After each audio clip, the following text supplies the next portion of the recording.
Hello everyone, welcome back to my channel Chandan Shetty vlogs. ఈరోజు నేను చేయబోయే రెసిపీ వచ్చి కంద పచ్చి రొయ్యల పులుసు. కంద రొయ్యల పులుసుకు ముందుగా మనం స్టవ్ మీద బాండీ పెట్టుకుని దానిలో కావలసినంత ఆయిల్ పోసుకుని 1 స్పూన్ ఉప్పు, 1 స్పూన్ వరకు పసుపు కూడా యాడ్ చేసుకుంటున్నాను. ఇది ఇలా వేయడం వల్ల గుడ్లు అనేవి గిన్నెకి అంటుకోవు. సో ముందుగా ఉడకబెట్టి పక్కన ఉంచుకున్న కోడిగుడ్లు దీనిలో ఫ్రై చేసుకుందాము. ఇవి కలర్ చేంజ్ అయిన తర్వాత తీసి సెపరేట్ చేయండి. ముందుగా చాప్ చేసి ఉంచుకున్న ఉల్లిపాయ ముక్కలు, పచ్చిమిరపకాయ ముక్కలు నూనెలో వేయించుకుందాము. ఇవి కొంచెం వేగిన తర్వాత రొయ్యలు తీసుకుంటున్నాను.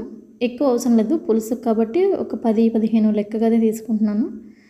ఇవి కూడా వేగిన తర్వాత ముందుగానే ఉడకబెట్టి తొక్కలు తీసుకున్న కంద ముక్కల్ని కూడా యాడ్ చేస్తున్నాను. వీటితో మెల్లగా కొంచెం గరిటెతో కదుపుకోవాలి. ఇప్పుడు దీనిలో తగినంత కారం వేసుకుందాము.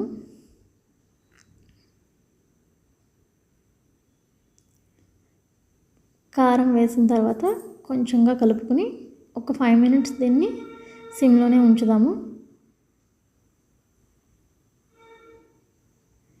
ఇవి వేగిన తర్వాత వాటర్ సరిపడా వేసుకోండి, పులుసు కన్నట్టుగానే. మూత పెట్టేసి సిమ్లోనే ఉంచాను ఒక 15 మినిట్స్ వరకు. ముక్క ఉడికిన తర్వాత ఆ కోడిగుడ్లు కూడా ముందుగా ఇందులో యాడ్ చేసుకుంటున్నాను.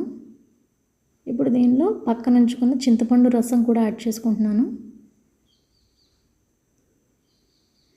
ఇది వచ్చి జీలకర్ర, ధనియాలు, వెల్లుల్లిపాయ నేను దంచుకున్నానండి. ఇది మసాలా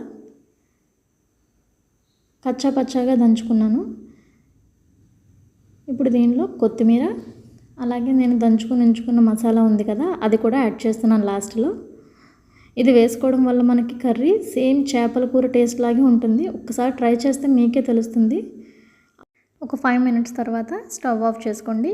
ఎంతో రుచికరమైన కంద రొయ్యల పులుసు రెడీ. Thanks for watching.